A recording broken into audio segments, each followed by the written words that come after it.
virología, tenemos algunas generalidades.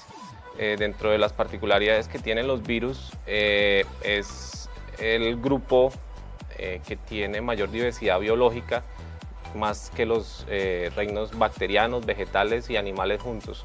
Entonces los virus tienen una diversidad biológica bastante amplia. De resaltar también que los virus infectan a todos los grupos de organismos vivos sobre la Tierra, hasta el momento descritos. Dentro de las características importantes que tienen los virus están con que son los famosos PIO, que son los parásitos intracelulares obligados. Una partícula viral es un ensamblaje de diferentes partes, de diferentes componentes preformados que se ensamblan y forman una partícula viral. No necesariamente los virus son más pequeños que las bacterias. También se le conoce como viriones a los virus. No crecen ni se dividen, carecen de sistemas propios de energía, o sea, no son capaces de producir o sintetizar su propia energía o metabolizar su propia energía. Por tal razón necesitan a la célula, la parasitan, por eso les conoce como parásitos intracelulares obligados, y carecen de básicamente todas las organelas que pudiese tener una eucariota o un procariota. Particularmente, por ejemplo, aquí aparecen los ribosomas. Los virus no son capaces de sintetizar proteínas, necesitan a la célula para producir proteínas, y pues obviamente esto resume todo, dependen completamente de la célula que están parasitando. Y pues viene una discusión que viene desde hace muchos años, pues que no la vamos a resolver aquí básicamente, pero es que la pregunta es: ¿los virus son seres vivos o están vivos? Lo que se sabe o lo que se establece es que los virus fuera de la célula son sustancias químicas metabólicamente inertes que necesitan de la célula. Pues es una discusión que necesita un poco más de discusión, pero eso es lo que se tiene hasta el momento. Hay que diferenciar los virus de otros elementos como los viroides, los virusoides y los priones. Los viroides es RNA circular, un ácido nucleico RNA circular, realmente pequeños, entre 200 y 400 nucleótidos, no tienen ninguna cápsida, una estructura externa, y son importantes porque producen enfermedades en plantas, y pues obviamente es un módulo de virología veterinaria, no lo vamos a discutir, pero es importante saberlo. Virusoides, que son similares a los viroides, un poco más grandes, son aproximadamente 1000 nucleótidos, necesitan de un virus en replicación para su multiplicación, necesitan de la replicación de otro virus. Y los famosos priones, que son básicamente proteínas con capacidad infecciosa, las vacas locas, entonces esa es la enfermedad como más representativa. En este módulo pues nos vamos a referir a los virus como tal, o los viriones como tal. Como breve historia, pues se viene describiendo y hablando desde hace muchos años de la presencia o los virus causantes como causantes de enfermedad. Se habla en el Antiguo Egipto, año 3700 a.C., sobre una poliomielitis paralítica. El faraón Ramsés muere de viruela. En 1796 se hace la primera vacuna y se prueba en un niño de 8 años. Exitosamente se demuestra el papel de la vacunación o la inoculación de virus atenuados, muertos, en individuos que estimulen, induzcan el sistema inmune. Se estableció en el siglo XIX que la vacunación contra la viruela en el mundo. Sin embargo, el desarrollo de la virología se potenció o se aceleró con la presencia o la fabricación de los primeros microscopios. Pues aparece una lista de investigadores, de científicos que participaron o hicieron aportes importantes en el desarrollo de estos microscopios, dentro de los que se destacan Leeuwenhoek, Anthony van Leeuwenhoek, Robert Koch y Pasteur. Posteriormente demuestran el papel de los gérmenes o de los agentes infecciosos, en este caso virus, causantes de enfermedad, y aparecen numerosos, como les decía, numerosos autores o científicos que describen, por ejemplo, en este caso, resalto en 1898, uno de los primeros virus descritos causantes de enfermedades, el del virus de la fiebre aftosa, que causa problemas en los bovinos y es causada por un virus. Entonces, este es un pequeño resumen de la historia de la virología. Obviamente me estoy saltando muchos autores, pero eso es un abrebocas de lo que es la historia. Sin embargo, ciencias como los cultivos celulares, sistemas experimentales en vivos, algunos métodos físicos, métodos químicos, microscopio de electrones, métodos inmunológicos y serológicos, métodos de biología molecular, métodos de informática que en los últimos años han tenido un gran desarrollo, pues han permitido caracterizar, describir mucho más a los virus y su participación como agentes infecciosos para producir enfermedad, en este caso pues en los animales y obviamente en los humanos. Ya centrándonos un poquito más en lo que es la estructura viral, entonces hay tres grandes clasificaciones de los virus de acuerdo a su estructura. Está la estructura helicoidal, entonces como se observa aquí, tenemos aquí unas de manera como de hélice, helicoidales. Está formado por subunidades proteicas y dentro se observa el material genético, en este caso aparece RNA viral y traigo aquí como ejemplo el famoso virus del mosaico del tabaco, donde se observa su estructura helicoidal. La otra estructura importante básicamente es la estructura icosaédrica. Como su nombre lo dice, es un icosaedro, que es un poliedro regular formado por 20 caras triangulares. Entonces aquí se muestra y es una representación de las microfotografías que están allí. Entonces es un icosaedro. Y la tercera clasificación de estructura viral son los virus complejos, donde tenemos los fagos como representantes de esta clasificación, donde se identifica una cabeza, un cuello y una cola. A su vez, los virus se pueden clasificar como envueltos y no envueltos. Los virus envueltos, como su nombre lo indica, pues están cubiertos básicamente por una cubierta de fosfolípidos de membrana, y tenemos los virus no envueltos, que no tienen estas cubiertas fosfolípicas, sino que tienen algunas proteínas que van a proteger el ácido nucleico. Dentro de algunas características de los virus envueltos tenemos que se consideran como más virulentos, causan lisis de las células porque rompen las células de las células a las cuales infecta, y es resistente a muchas condiciones de calor, de ácidos, sobreviven la desecación, los ácidos del tracto gastrointestinal o los pHs del tracto gastrointestinal. Siguen siendo infecciosos a la desecación, induce respuesta mediada por anticuerpos y dentro de sus mecanismos de transmisión por heces, polvo y fómites. Los virus envueltos son considerados menos virulentos, son liberados por gemación, no causan lisis de las células, o sea, no rompen las células, por tal razón se consideran menos virulentos. Son sensibles a muchos agentes como calor, ácidos, la desecación. No sobreviven generalmente no sobreviven al tracto gastrointestinal.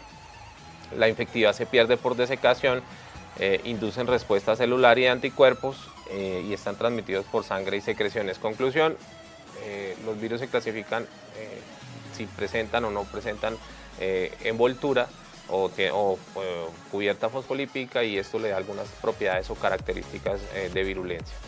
Entonces, dentro de la estructura viral, que básicamente le da su forma, entonces tenemos a la cápside que acabamos de hablar ahora, entonces le da la simetría helicoidal, aparece la simetría icosaédrica y la simetría compleja.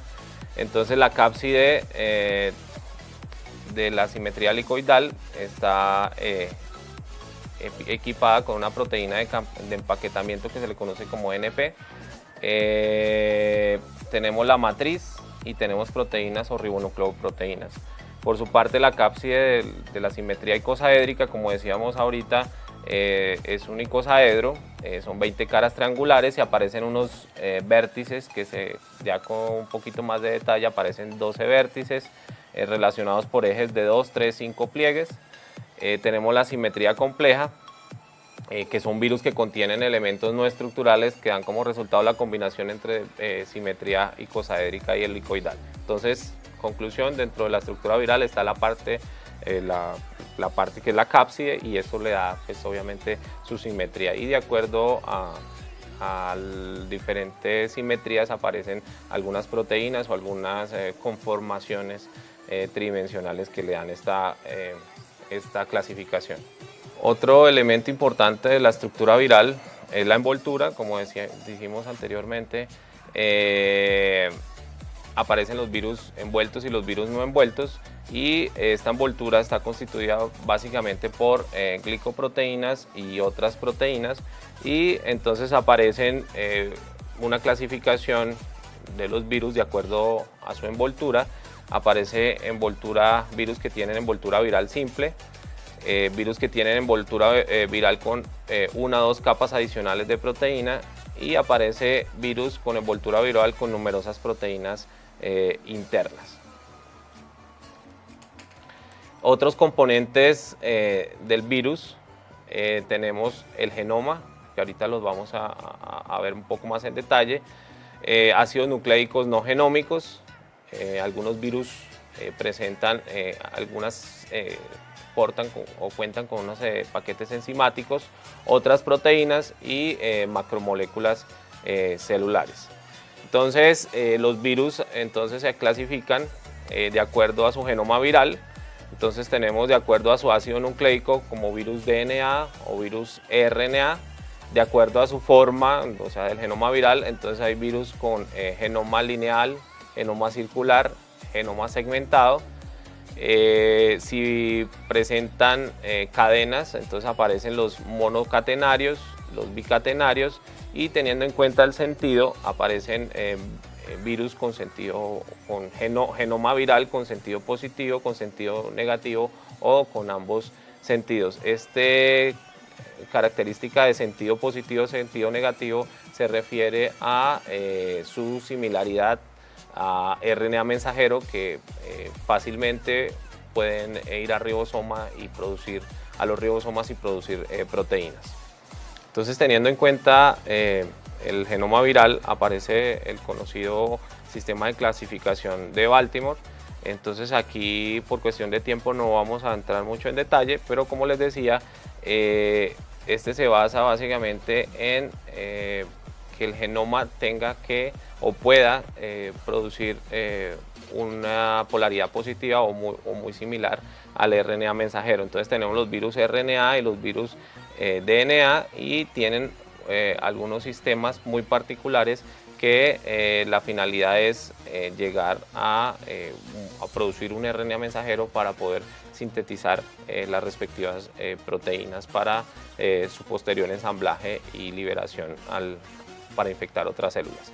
Y entonces aparece de igual manera una clasificación desde el 1 hasta el 7, y nuevamente tenemos como objetivo, como finalidad los virus, lograr producir o llegar a producir un RNA mensajero que sea fácilmente traducible en los ribosomas y producir sus respectivas proteínas. Como les digo, cada una de estas clasificaciones de la 1 a la 7 tiene algunas estrategias o algunas particularidades que pues por cuestiones de tiempo no vamos a profundizar, pero los invito a revisar la bibliografía que aparece al final del texto del documento, donde se aclara o se describe un poco mejor todas estas estrategias de los virus para producir RNA mensajero y posteriormente producir sus proteínas para posterior ensamblaje. Entonces, una característica importante de los virus es la capacidad de mutar y de producir mutantes virales. En este ejemplo se demuestra Esto es una célula. Esto es, en rojo tenemos un tipo de virus, en negro tenemos otro tipo de virus. El virus entra a la célula, produce partículas virales, en este caso virus representados en rojo, y posteriormente aparece esta imagen donde el virus ya tenemos una variación o una variabilidad o un mutante viral rojo que hace que el virus tenga algunas características de infección y características de respuesta inmune algo diferentes a los que en principio. Entonces, los virus tienen esa propiedad o esa capacidad de producir mutantes virales y de esta manera es una estrategia bastante importante y bastante interesante para poder evadir el sistema inmune, para que el sistema inmune no los reconozca. Dentro de la producción o de las estrategias para producir mutantes virales, entonces aparecen varias estrategias, una de ellas mutaciones puntuales, inserciones y deleciones y organización aleatoria de su material genético. En verde pues tenemos en flecha verde el genoma viral, y entonces en el caso de las mutaciones puntuales aquí aparecen representadas en rojo algunas variaciones muy puntuales o algunos cambios en esa secuencia que hace de que el virus tenga algunas particularidades inmunogénicas e incluso algunas propiedades de virulencia. Aparecen las inserciones y deleciones. Aquí aparece como ejemplo este fragmento verde que no lo tenía el virus, que este virus no lo tenía, ya lo tiene en esto, entonces hace que el virus sea un mutante, o en este caso sea un mutante viral, de igual manera con las mutaciones puntuales tenga algunas características. Y las deleciones, básicamente se pierde secuencia, entonces observen que aquí hay un genoma más pequeño que el original, y entonces esas deleciones, de igual manera que las inserciones o que los puntos de mutaciones, hacen que este virus sea diferente. Y particularmente, por ejemplo, en los virus segmentados y de algunos grupos virales, aparece la organización aleatoria, donde tenemos esta secuencia de viral, con esta secuencia viral se reorganizan y aparecen diferentes mutantes con secuencias del 1, por ejemplo en este caso verde oscuro y verde claro. Este virus es diferente a este, incluso a los dos originales. Entonces esta es una de las estrategias bastante importantes y bastante interesantes que tienen los virus. La recombinación es otra estrategia viral bastante importante, que básicamente es, en este caso tenemos una cepa viral altamente patogénica y tenemos una cepa humana.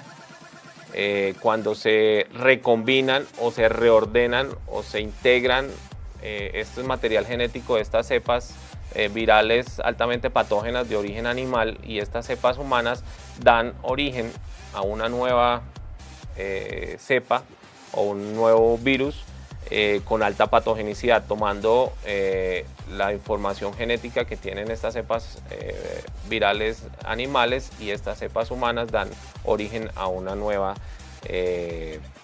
cepa de virus humano de alta patogenicidad. Entonces el reordenamiento y la recombinación viral es otra estrategia bastante importante. Aquí tenemos el esquema de clasificación de los virus animales. En este caso tenemos a los virus DNA.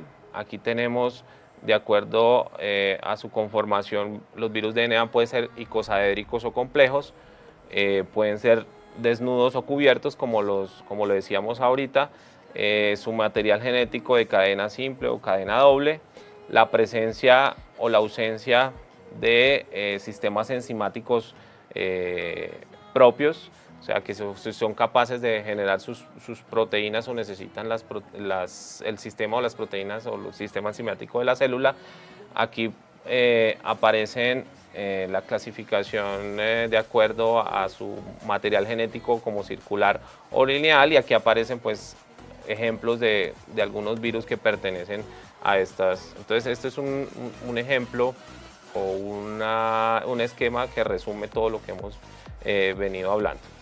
Por su parte, los virus RNA pueden ser icosaédricos o helicoidales, de igual manera desnudos o cubiertos, presentan cadena sencilla o cadena doble, si tienen o no tienen el sistema enzimático para producir sus proteínas, pero característico de los virus RNA es que pueden ser segmentados o no segmentados, y si son segmentados pues presentan o difieren en el número de estos segmentos. En este caso, por ejemplo, los reovirus tienen de 10 a 18 segmentos. En este caso, por ejemplo, los calicivirus no son segmentados, y así sucesivamente. Obviamente, como les decía anteriormente, dentro de las estrategias de recombinación, estos virus que son segmentados pues facilita ese intercambio de material genético. Por ejemplo, los ortomixovirus tienen una gran capacidad para recombinarse y generar nuevas cepas. Entonces, este es como un resumen de la clasificación de los virus animales.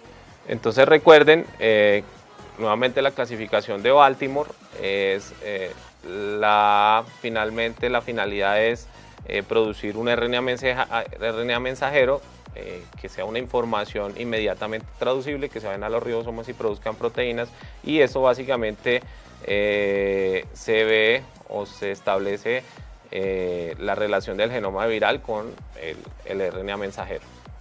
¿Cuáles entonces son los principales eventos de replicación viral? Entonces aparece absorción, penetración, exposición del material genético, síntesis de ácidos nucleicos y proteínas virales, ensamblaje y maduración, y finalmente la maduración. Entonces el virus, vamos a ver los diferentes eventos que tiene que realizar el virus para su replicación. Importante resaltar que en los puntos 3 y 4, que es exposición de material genético y síntesis de ácidos nucleicos y proteínas virales, pues los diferentes virus o las diferentes clasificación viral tienen algunas estrategias muy particulares. En este esquema pues se resumen los diferentes pasos que se dan en la replicación viral, que va desde la integración viral, la penetración, todas aquellas estrategias que tienen que ver, como les comentaba, relacionado con el material genético, la traducción, el ensamblaje del virus, y finalmente la liberación del virus. Vamos a entrar con más detalle a este punto. Bueno, entonces en cuanto a la absorción, básicamente es el contacto que tienen los receptores o el virus a través de sus receptores y los receptores de la célula, y básicamente pues es la adhesión del virus a la superficie celular. Estos receptores básicamente son lípidos, carbohidratos o proteínas. Es la presencia o ausencia de estos receptores va a determinar el tropismo del virus por la célula, lo que significa es que si la célula presenta esos receptores que el virus necesita, pues se puede dar o se da o no se da en caso de ausencia la infección viral. El segundo punto de la infección viral es la penetración. Aparecen tres estrategias o tres tipos de penetración. Está la penetración directa, la fagocitosis o la fusión de membrana. La penetración directa, básicamente, como su nombre lo dice, atraviesa la membrana plasmática directamente. Generalmente los virus sin envoltura lipoproteica lo hacen. Por su parte, la estrategia de fagocitosis o el sistema de penetración por fagocitosis lo hacen virus sin envoltura lipoproteica, y virus con envoltura lipoproteica lo pueden hacer. Los que no tienen envoltura lipoproteica, básicamente hay una invaginación de la membrana celular, y eso facilita el ingreso del virus. Los virus que tienen envoltura lipoproteica, básicamente se da una fusión o una interacción entre las membrana plasmática y esa envoltura lipoproteica, hasta que finalmente, pues ahorita lo vamos a elucidar un poquito más, se da la liberación del material genético. Por su parte, la fusión y el sistema de fusión de membranas, como su nombre lo indica, tenemos virus con envoltura lipoproteica fusionan esta envoltura con la membrana plasmática, y posteriormente se da la liberación del material genético. Y aparece entonces la tercera etapa, una vez el virus penetra, ya bien sea por penetración directa, por fagocitosis o por fusión de las membranas, exponen todos su material genético para posteriormente hacer la síntesis de los ácidos nucleicos. Esta síntesis de ácidos nucleicos va a depender básicamente del genoma viral, que recuerden, esto lo dijimos anteriormente, puede ser DNA, puede ser RNA, lineal o lineal, circular, segmentado, monocatenario, bicatenario, con sentido positivo, con sentido negativo o con ambos sentidos. Recuerden esta clasificación. Entonces aparecen diferentes estrategias para la síntesis de ácidos nucleicos. Entonces una vez se da la síntesis de los ácidos nucleicos, viene la etapa de ensamblaje y maduración, que básicamente es todas esas proteínas virales que se sintetizaron y la replicación de estos ácidos nucleicos. Se tienen los ácidos nucleicos y las proteínas virales, se hace el ensamblaje y posterior liberación al exterior de la célula. Entonces, ¿cómo se da la patogénesis de las enfermedades virales?